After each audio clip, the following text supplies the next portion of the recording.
ओम नमः शिवाय। राधे राधे दोस्तों। युद्ध किसी का भी हो और किसी भी कारण हो, परंतु इसमें होने वाला सबसे बड़ा नुकसान युद्ध में मारे गए सैनिकों की पत्नियों का होता है।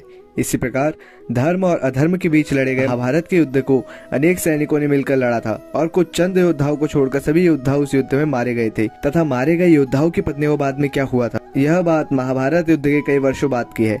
नमस्कार प्रिय दर्शकों, आपका स्वागत है अपने YouTube चैनल कृष्णा फैक्ट पर। मित्रों, यदि आप हमारे चैनल पर पहली बार आए हैं तो चैनल को सब्सक्राइब कर वीडियो को एक लाइक अवश्य करें। प्रिय दर्शकों, महाभारत युद्ध पौराणिक युग में लड़ा गया सबसे बड़ा युद्ध था, जिसमें लाखों ही संख्या में योद्धा वीर गति को प्राप्त हुए थे। इस युद्ध की विभीषिका ने संपूर्ण भारतवर्ष को लगभग योद्धा विहीन कर दिया। कुरुक्षेत्र में भाग लेने सभी योद्धा पुरुष थे।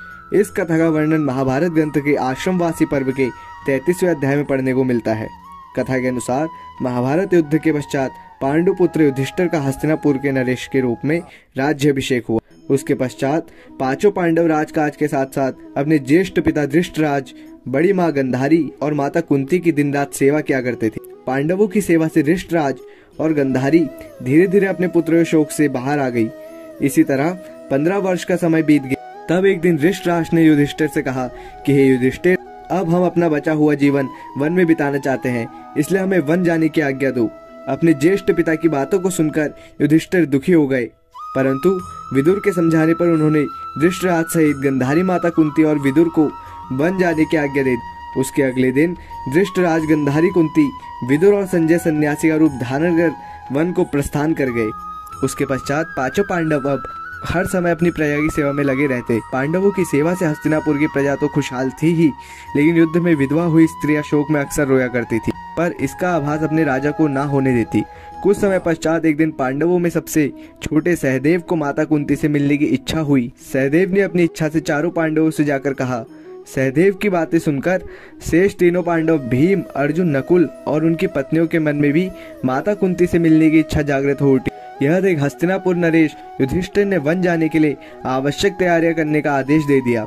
अगले दिन पांचों पांडव द्रौपदी के साथ वन की ओर चल पड़ी। यह देखकर हस्तिनापुर के निवासी भी उनके साथ चल पड़े।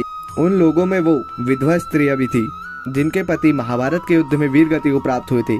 अब वन पहुंचकर पांचों पांडवों उस आश्रम में गए जहां सभी निवास कर रहे थे। बाकी के हस्तिनापुर निवासी उसे आश्रम के आसपास निवास करने लगे।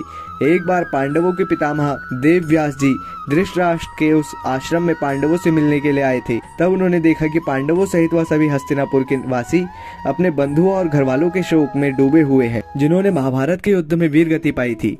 तब देवव्यास जी ने कहा कि मैं तुम्हें स्वर्ग या दूसरे लोगों में वास कर रहे बंधुओं और घरवालों से मिलाऊंगा, तब तुम स्वयं ही उनसे मिलकर उनका हाल पता कर लेना। तब देवव्यास जी सभी को सूर्यास्त के समय गंगा नदी के तट पर ले गए और सूर्यास्त होने के बाद उन्होंने गंगा नदी के जल में खड़े होकर अपने तपस्या बल से महाभारत युद्ध में मारे गए सभी योद्धाओं को बुला लिया था। और वह सभी योद्धा गंगा नदी के जल से इस प्रकार बाहर निकल आए जैसे वह सभी उस गंगा नदी में ही वास करते हो। यह देख सभी हस्तिनापुर वासी बहुत प्रसन्न हो गए और अपने घर वालों से मिलकर उनका हालचाल लेने लग गए। इसलिए सभी के मन में अपनों का मृत्यु का जो शोक था वह हमेशा के लिए समाप्त हो गया और कुछ ही समय बाद महर्षि वेदव्यास जी के आह्वान से आए। वह योद्धा अपने लोगों को वापस जाने के लिए वापस गंगा के जल में डुबकी लगाकर अदृश्य होने लगे। तब महर्षि व्यास जी ने वहां उपस्थित योद्धाओं की सभी विधवाओं से यह कहा कि जो स्त्री अपने पति के साथ उनके लोक में जाना चाहती है तो वह गंगा देवी की पवित्र धारा में अपना जीवन त्याग दे। देवव्यास जी की यह बात सुनकर सभी महिलाएं जो अपने पतियों से असीम प्रेम करती थी के लोक को चली गई, गंगा की उस धारा में कूद पड़ी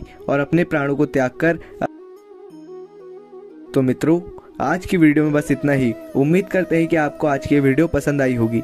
मित्रों, वीडियो को अपने दोस्तों के साथ शेयर कर कमेंट में राधा कृष्ण जरूर लिखें तथा चैनल को सब्सक्राइब कर वीडियो को लाइक करें। मिलते हैं किसी और नई कहानी के साथ।